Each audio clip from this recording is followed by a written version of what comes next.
आखिर कैसे एक दुष्ट राजा अपनी ही सुंदर पुत्री को देखकर उस पर फिदा हो गया और काम वासना में अंधा होकर उससे विवाह करने की ठानी।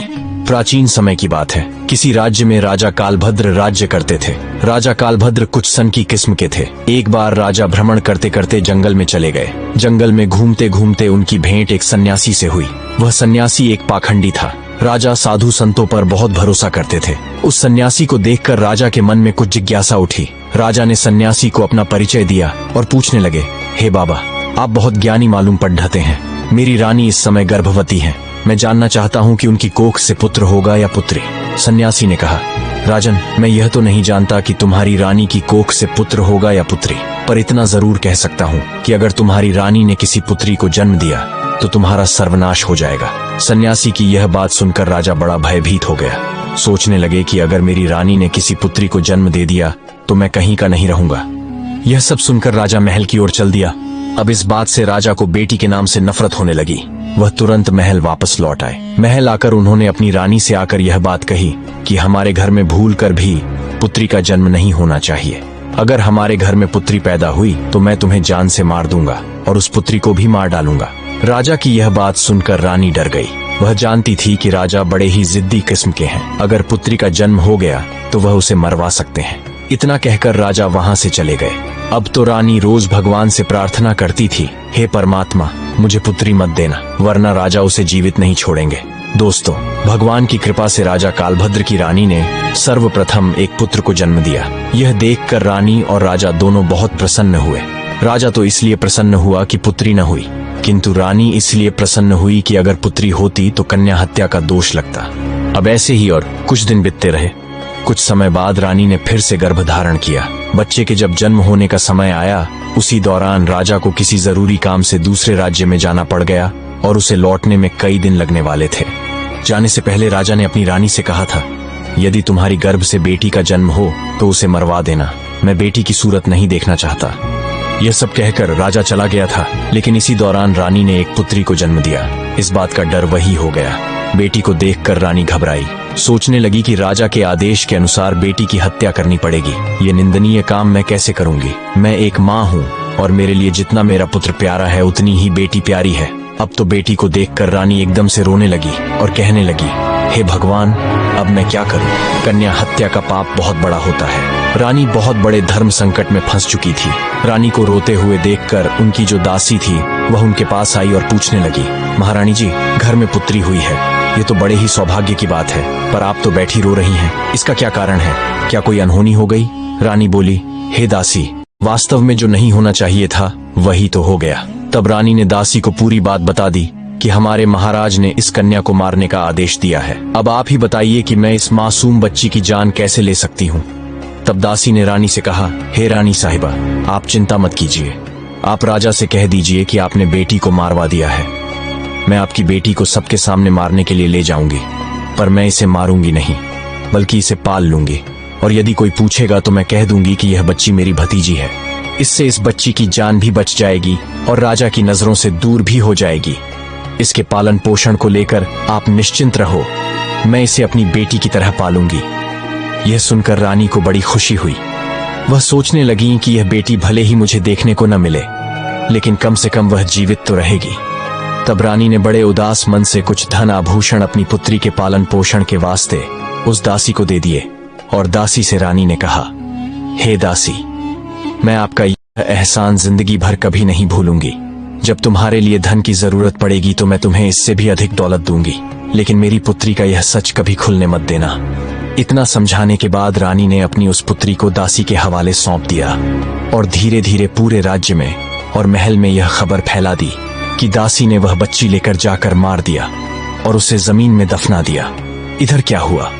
उस बच्ची को ले जाने के बाद दासी ने उसे बहुत अच्छे ढंग से पालन पोषण करना शुरू कर दिया। जब कुछ दिनों के बाद राजा कालभद्र अपने राजमहल में लौटकर आए तो राजा के लिए भी यही बात बताई गई कि आपके जाने के बाद रानी ने एक पुत्री को जन्म दिया था और उस पुत्री को आपके आदेशानुसार मारकर जमीन में दफना दिया गया।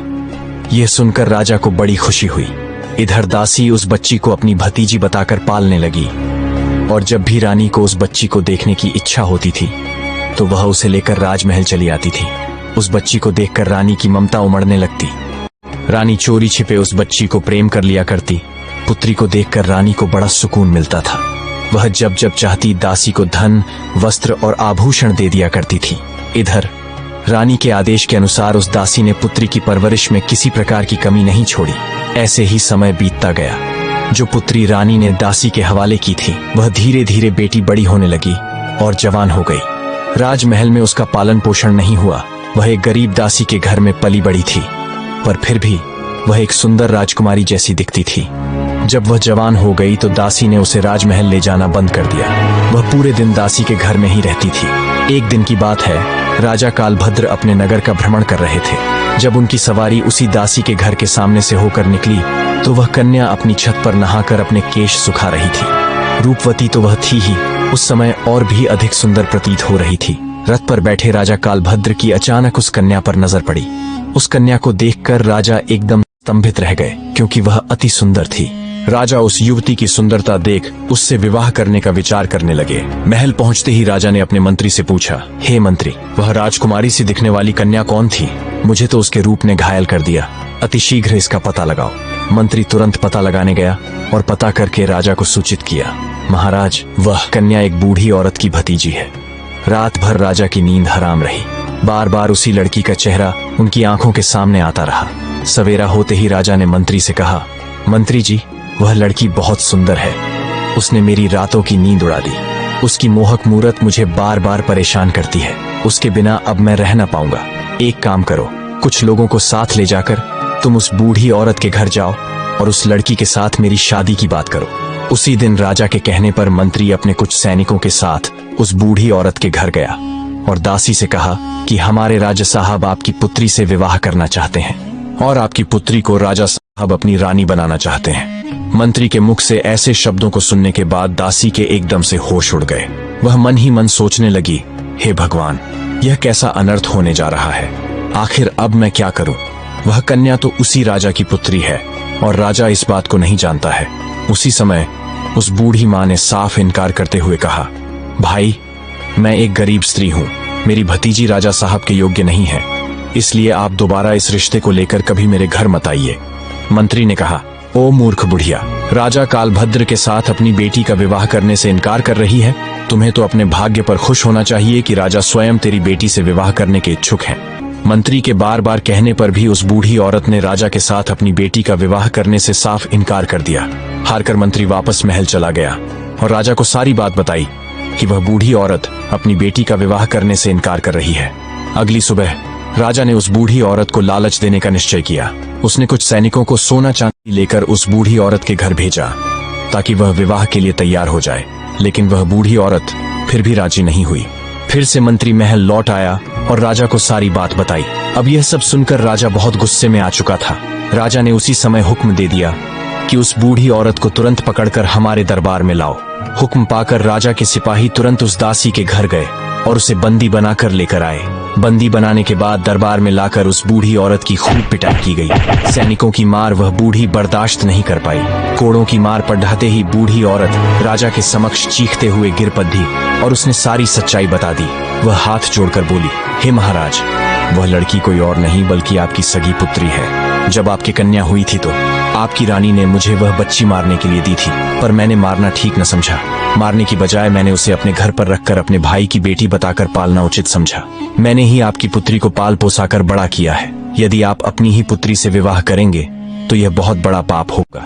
दासी की बात सुनकर राजा हक्का बक्का रह गया। वह अपना माथा पकड़कर सोचने लगा, हे भगवान, मैं कितना बड़ा पाप करने जा रहा था। तूने मुझे इतने बड़े पाप में पड़ने से बचा लिया। अब तो राजा कालभद्र और भी ज्यादा क्रोधित हो उठा। उसने शाम के समय अपने पुत्र को अपने शयन कक्ष में बुलाया और उसने तुरंत ही अपने पुत्र को हुक्म दिया, बेटा, अपनी बहन को जंगल लेकर जाकर उसका सिर काट कर दफना देना।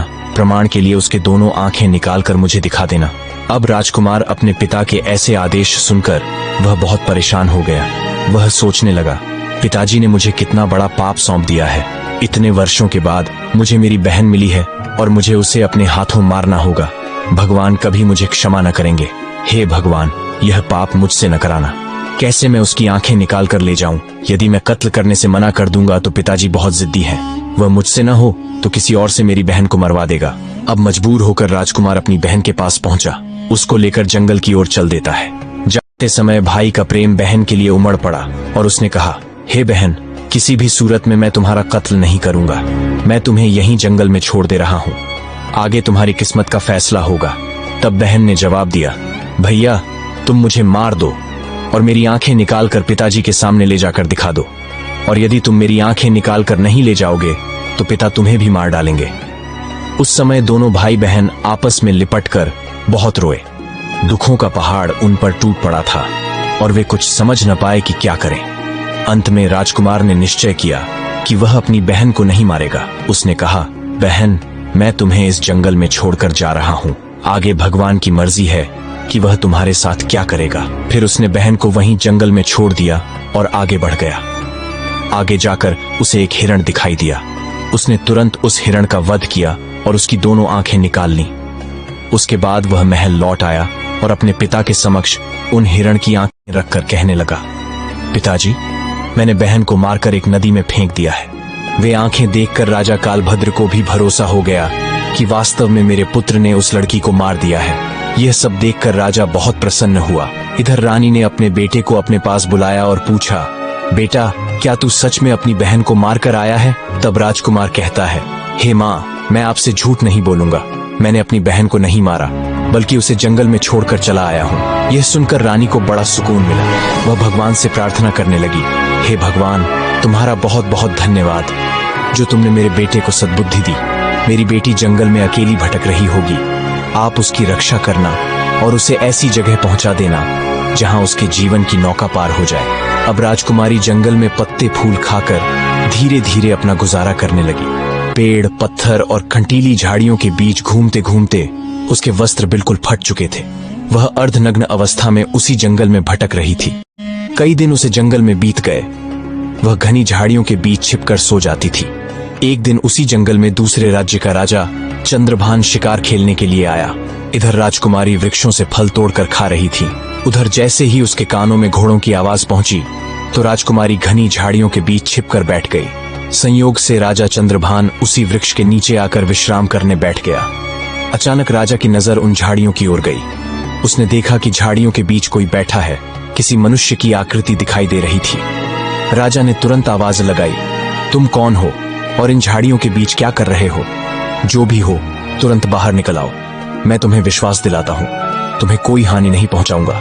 राजा की बात सुनकर लताओं के बीच से राजकुमारी ने आवाज दी, राहगीर, मैं एक दुखी और लाचार स्त्री हूँ। मेरे बदन पर वस्त्र नहीं है, मैं निर्वस्त्र हूँ। यदि तुम कोई वस्त्र मुझे दे दो तो मैं उसे पहनकर बाहर आ जाऊंगी। स्त्री की आवाज सुनकर राजा चंद्रभान आश्चर्यचकित हुआ और सोचने लगा, इस घने जंगल के बीच यह स्त्री क्या कर रही है? अवश्य किसी दुख की मारी होगी। तब राजा ने एक कपड़ा उस झाड़ियों के बीच फेंक दिया।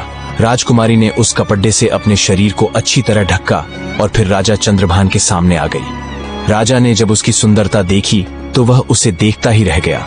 वह सोचने लगा, इतनी सुंदर स्त्री मैंने अपने जीवन में पहले कभी नहीं देखी। किसने इसे जंगल में छोड़ दिया है? यह तो हमारी रानी बनने के योग्य है।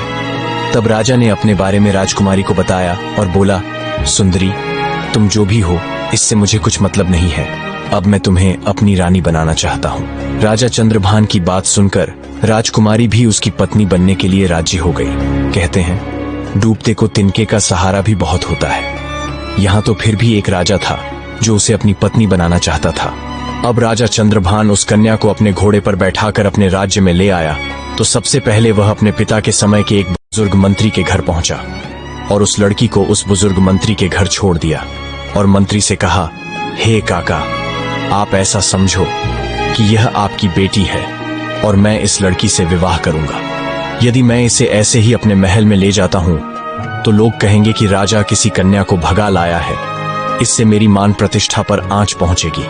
मैं इसे विधि विधान के अनुसार अपनी पत्नी बनाकर अपने महल ले जाना चाहता हूं। तब तक यह आपके घर आपकी बेटी बनकर रहेगी और मैं कल कई लोगों के साथ आपके घर पर रिश्ता मांगने आऊंगा और फिर इसे अपनी पत्नी बनाकर अपने घर ले जाऊंगा। तब मंत्री ने जवाब दिया, महाराज, यह आपकी अमानत है और यह अब मेरी बेटी है। जब आपका मन करे तब आप इसे अपनी पत्नी बनाकर ले जाना। मैं तब तक इसका ठीक से ख्याल रखूंगा। इतना कहकर राजा चंद्रभान अपने महल लौट आए। इसके बाद उसने अपने मंत्री से कहा, मंत्री जी, आपको सुबह उस बूढ़े काका के घर जाना है और उनसे हमारे विवाह के लिए उनकी पुत्री का हाथ मांगना है। अगले दिन मंत्री उस बूढ़े काका के घर पर गया और उस राजकुमारी का अपने राजा के लिए हाथ मांगा। फिर उसके बाद 1-2 दिन में ही उनका विवाह भी हो गया। विवाह करने के बाद राजकुमारी राजा चंद्रभान की पत्नी बनकर रहने लगी। अब दोनों बहुत ही प्रसन्न थे। राजा सुंदर रानी पाकर खुश था और राजकुमारी घर और पति पाकर प्रसन्न थी। राजा चंद्रभान ने शादी के बाद भी अपनी पत्नी से कभी उसका परिचय नहीं पूछा। इसी प्रकार दोनों को एक साथ रहते रहते 2 वर्ष बीत गए। धीरे धीरे वह समय भी आ गया जब रानी ने पुत्र को जन्म दिया। अब तो राजा चंद्रभान और भी ज्यादा खुश हो गया। एक दिन राजा ने अपनी रानी से पूछा, हे प्रिय, अब हम दोनों एक पुत्र के माता पिता बन चुके हैं। हमारा संबंध अटूट हो गया है। अब तुम मुझे अपने कुल खानदान और अपने अतीत के बारे में बताओ। तब राजकुमारी ने किसी प्रकार उस बात को टाल दिया। इसी प्रकार से 1 वर्ष और बीत गया। कुछ समय बाद रानी ने दोबारा से गर्भ धारण किया और फिर से एक पुत्र को जन्म दिया। तब राजा ने फिर से अपनी रानी से वही बात दोहराई। राजकुमारी अपने बीते कल की बातें अपने पति को नहीं बताना चाहती थी, लेकिन राजा ने उनका अतीत जानने की बहुत इच्छा जताई। रानी भी जानती थी कि राजा साहब उनसे बहुत प्रेम करते हैं। तब राजकुमारी ने राजा के पूछने पर अपने जीवन की सारी कहानी सच सच कह सुनाई। तब राजा ने राजकुमारी के मुख से ऐसी दुख भरी दास्तां सुनी तो उसकी भी आंखों में आंसू आ गए। राजा उसके पिता को धिक्कारने लगा। उसके बाद रानी से बोला, हे रानी, अगर मैं तुम्हें तुम्हारे पिता से मिलाने ले चलूं तो क्या तुम मेरे साथ चलोगी? लेकिन राजकुमारी ने अपने पिता से मिलने से इनकार कर दिया। राजा ने बहुत आग्रह किया कि तुम्हें एक बार अपने पिता से जरूर मिलना चाहिए। राजा के बार बार निवेदन करने पर रानी अपने पिता से मिलने को तैयार हो गई। अगले दिन राजा ने राजा कालभद्र के यहाँ जाने का निश्चय किया। रथ सजवाया गया और जाने की पूरी तैयारी हो गई। लेकिन तभी राजा के पास एक आवश्यक कार्य आ गया। राजा को तत्काल अपने दूसरे नगर में जाना था। इसलिए राजा ने अपने मंत्री और सेनापति से कहा, तुम सेना की एक टुकड़ी लेकर रानी के साथ चलो। मैं अपना काम निपटाकर वहीं पहुंच जाऊंगा। और रानी को भली भांति समझा दिया कि अपने पिता के यहाँ जाकर तुम घबराना मत, मैं तुम्हारे पहुंचने से पहले ही वहां पहुंच जाऊंगा। इस प्रकार राजा ने अपने मंत्री और सैनिकों के साथ अपनी रानी को राजा कालभद्र के राज्य के लिए रवाना कर दिया। राजा कालभद्र का राज्य काफी दूर था, इसलिए चलते चलते रास्ते में ही शाम हो गई। उन्होंने एक जगह पर अपने तंबू और डेरा लगा लिए और रात भर वहीं रुकने का निश्चय किया जहां राजकुमारी का डेरा लगाया गया था। ठीक उसके बराबर में मंत्री ने भी अपना डेरा लगवा लिया। मंत्री का डेरा देखकर राजकुमारी ने कहा, हे मंत्री, क्या तुम जानते हो कि मैं एक राजा की बेटी हूं और एक राजा की पत्नी भी? तुम मेरे बराबर में यह डेरा क्यों लगवा रहे हो? अपना डेरा कहीं दूसरी जगह लगाओ। तब मंत्री ने उत्तर दिया, हे रानी साहिबा, महाराज ने हमें आपकी देखरेख और सुरक्षा के लिए भेजा है। यदि आपको या आपके बच्चों को कुछ हुआ तो हम राजा को क्या उत्तर देंगे? रानी के बार बार मना करने पर भी मंत्री नहीं माना। तभी रात का भोजन करके सब लोग विश्राम के लिए चले गए।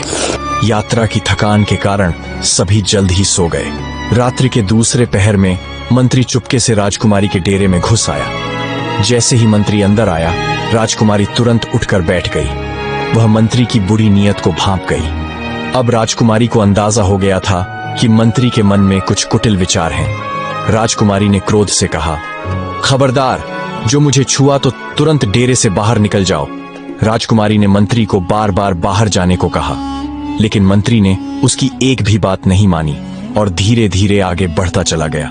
तब राजकुमारी बोली, हे दुष्ट मंत्री, क्या तुम्हें अंदाजा है कि तुम क्या करने जा रहे हो? भलाई चाहते हो तो अभी डेरे से बाहर निकल जाओ। राजकुमारी की यह बात मंत्री ने अनसुनी कर दी। तब उसी समय राजकुमारी ने अपने बड़े बेटे को मंत्री के सामने खड़ा कर दिया और बेटे को सामने खड़ा करने के बाद मंत्री को भगवान और बेटे की दुहाई दी, कसम दी। लेकिन वह मंत्री पीछे लौटने को तैयार नहीं हुआ। उस मंत्री के दिमाग में अब शैतान सवार हो चुका था। वह वासना में अंधा हो गया था। उस समय उसे कुछ दिखाई नहीं दे रहा था। उसके दिल और दिमाग में रानी का सुंदर चेहरा बस चुका था। मंत्री एकदम आगे बढ़ा और तलवार निकालकर राजकुमारी के बड़े बेटे का सिर धड़ से अलग कर दिया। बेटे का सिर कटने के बाद राजकुमारी एकदम जमीन पर गिर पड़ी और रोने लगी। वह तुरंत समझ गई कि यह दुष्ट मंत्री अब किसी भी तरह नहीं मानेगा। अपनी लाज बचाने के लिए रानी ने नरम रुख अपनाते हुए कहा, तुम थोड़ी देर ठहरो, मैं अभी आती हूँ। उसके बाद जो तुम्हारे मन में हो वह कर लेना। इतना कहने के बाद रानी अपने छोटे बेटे को साथ लेकर डेरे से बाहर निकल गई और वहां से भागकर जंगल में चली गई। सुबह होने तक रानी झाड़ियों में छिपी रही।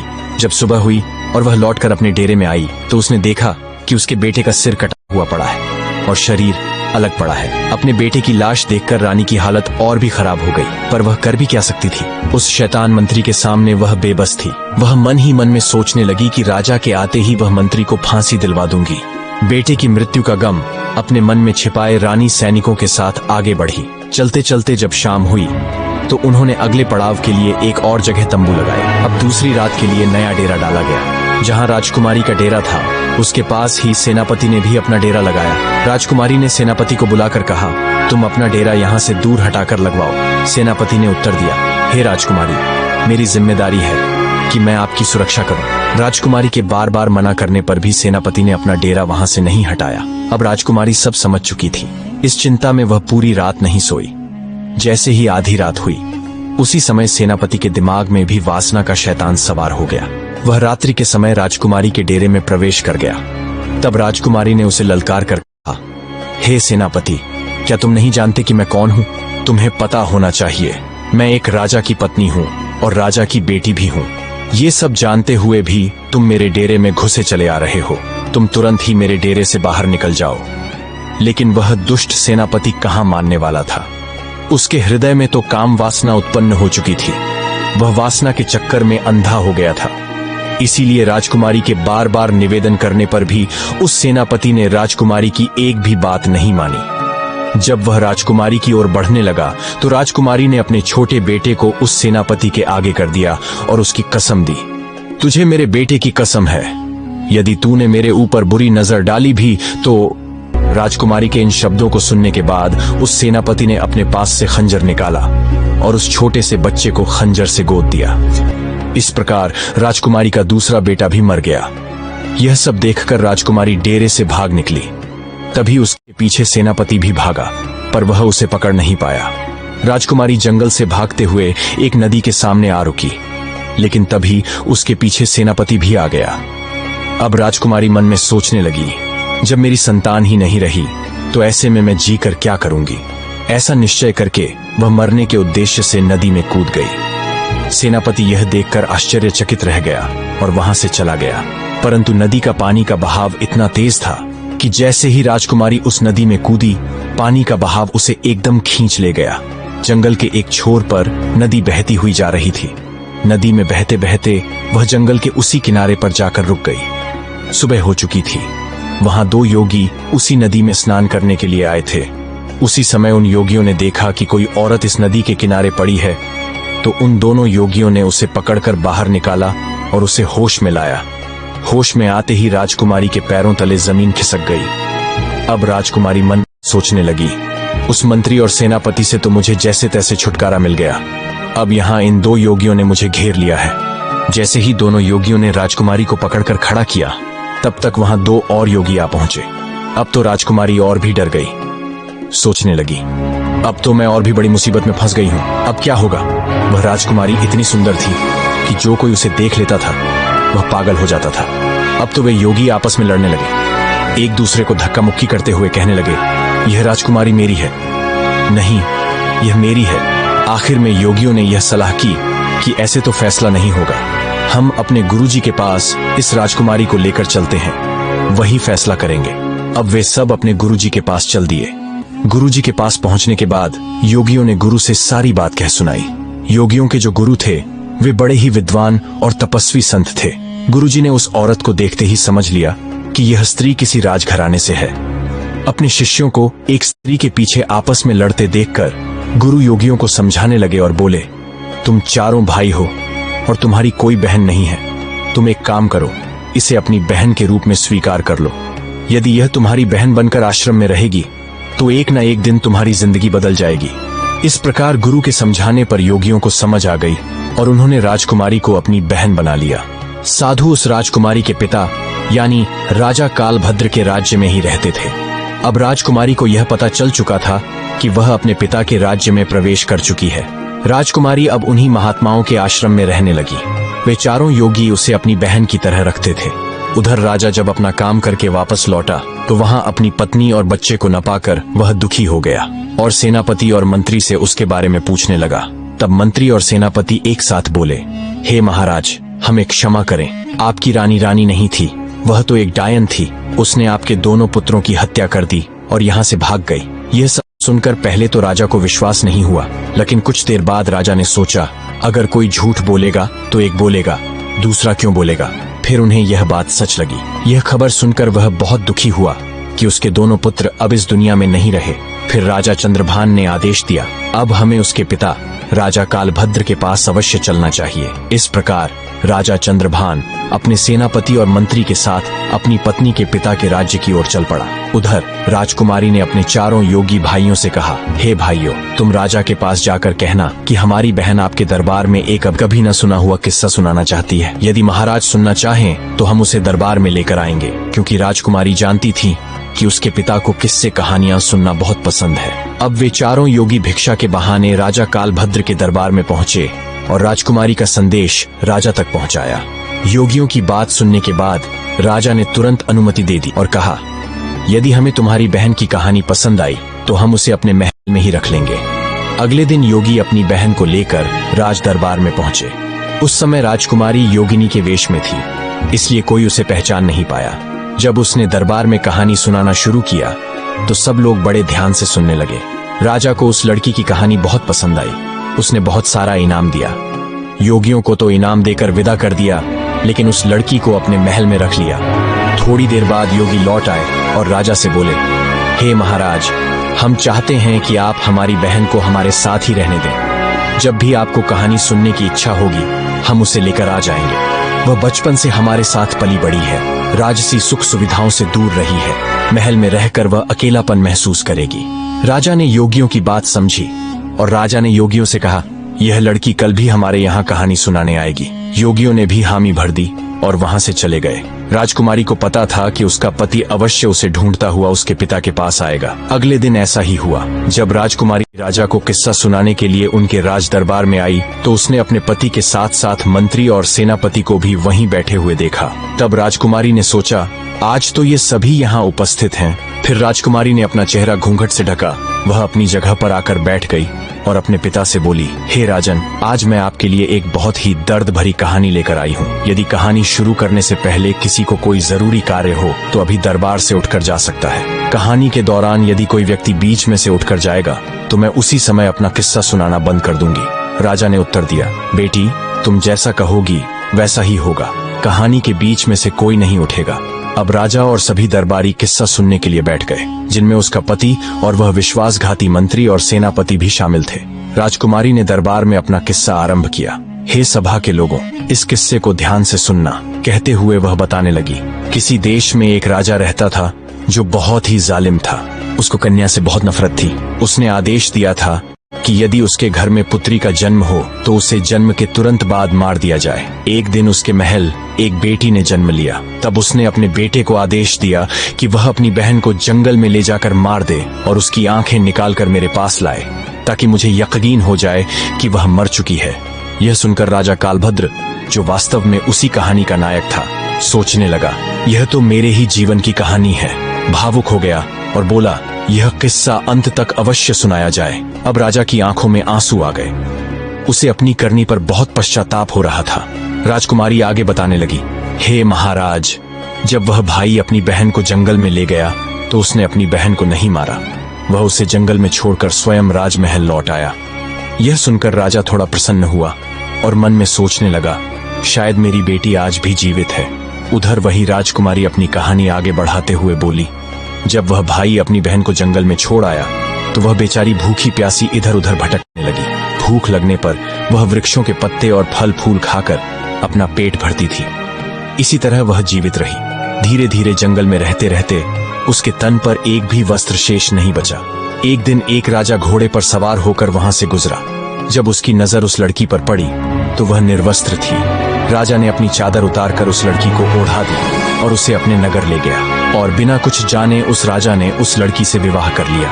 राजकुमारी ऐसा किस्सा सुना रही थी कि किस्से के बीच में अपनी ही कहानी सुनकर राजा चंद्रभान समझ गया कि यह तो उसी की कहानी है। उसने प्रसन्न होकर कहा, यह किस्सा अंत तक सुनाया जाना चाहिए। तब आगे राजकुमारी कहने लगी, अब वह लड़की किसी राजा की रानी बन चुकी थी। राजा की रानी बनने के बाद उसने 2 पुत्रों को जन्म दिया। एक दिन उसके पति ने अपनी पत्नी से उसके जीवन की पूरी कहानी पूछी, तुम कौन हो और उस दिन जंगल में निर्वस्त्र क्यों भटक रही थी। तब उस लड़की ने अपने पिता की निर्दयता और अन्याय की पूरी बात अपने पति को बताई। यह सुनकर उसका पति बहुत दुखी हुआ। उसका पति हृदय से अत्यंत अच्छा और दयालु व्यक्ति था। यह जानने के बाद कि उसकी पत्नी का पिता स्वयं एक राजा है, उसने निश्चय किया कि अगले दिन वह उसे उसके पिता से मिलवाएगा। लेकिन उसने एक भूल कर दी। उसने अपनी पत्नी और बच्चों की सुरक्षा के लिए स्वयं साथ न जाकर अपने मंत्री और सेनापति को उनके साथ भेज दिया। यही उसकी सबसे बड़ी गलती थी। यात्रा लंबी थी। चलते चलते जब सूर्यास्त हुआ तो उन्होंने रास्ते में ही रुकने का निर्णय लिया। मंत्री ने अपना डेरा रानी के डेरे के पास ही लगवाया। रानी ने इसका विरोध किया पर वह नहीं माना। रात के समय मंत्री ने उस रानी के साथ दुष्कर्म करने की नीयत बनाई। रानी ने बार बार विनती की लेकिन वह दुष्ट मंत्री नहीं माना, बल्कि उसने रानी के बड़े पुत्र की हत्या कर दी। अपने धर्म और मर्यादा की रक्षा के लिए रानी ने बहाना बनाकर वहां से भाग निकली और रात भर जंगल में छिपकर अपनी जान बचाई। अगले दिन जब वह अपने डेरे में वापस आई तो उसने अपने पुत्र की लाश देखी। यह दृश्य सुनकर दरबार में बैठे लोग स्तंभ रह गए। जैसे जैसे कहानी आगे बढ़ रही थी, मंत्री के चेहरे का रंग उड़ता जा रहा था। वह मंत्री बहाना बनाकर दरबार से जाने की कोशिश करने लगा पर राजा ने उसे डांट कर बैठा दिया। राजकुमारी आगे कहने लगी, फिर अगले दिन जब वे आगे बढ़े और एक स्थान पर दोबारा डेरा डाला, उस रात सेनापति भी दुष्कर्म की नीयत से रानी के डेरे में आ गया। रानी ने पहले तो उसे खूब ललकारा और समझाया कि वह यहाँ से चला जाए, लेकिन वह दुष्ट वापस जाने को तैयार नहीं हुआ। तब रानी ने उसे अपने छोटे बेटे की कसम दी। ये सुनकर सेनापति के चेहरे का रंग भी उड़ गया। वह सोचने लगा, यह तो मेरा ही भेद खुल रहा है। वह भी उठकर दरबार से जाने को हुआ, लेकिन राजा ने उसे भी डांट कर बैठा दिया। तब राजा चंद्रभान क्रोध और व्यथा में बोले, क्यों रे, सच्चाई सुनते सुनते तेरा चेहरा क्यों उतर गया? क्या बात गले से नहीं उतर रही? सेनापति शर्म से सिर झुकाकर चुपचाप हो गया। इधर किस्सा जारी था। राजकुमारी कहने लगी, फिर उसके बाद सेनापति ने भी रानी के छोटे बेटे की हत्या कर दी और गलत इरादे से रानी के पास बढ़ा तो उसी समय किसी तरह से रानी ने अपनी जान बचाई और वहां से भाग निकली।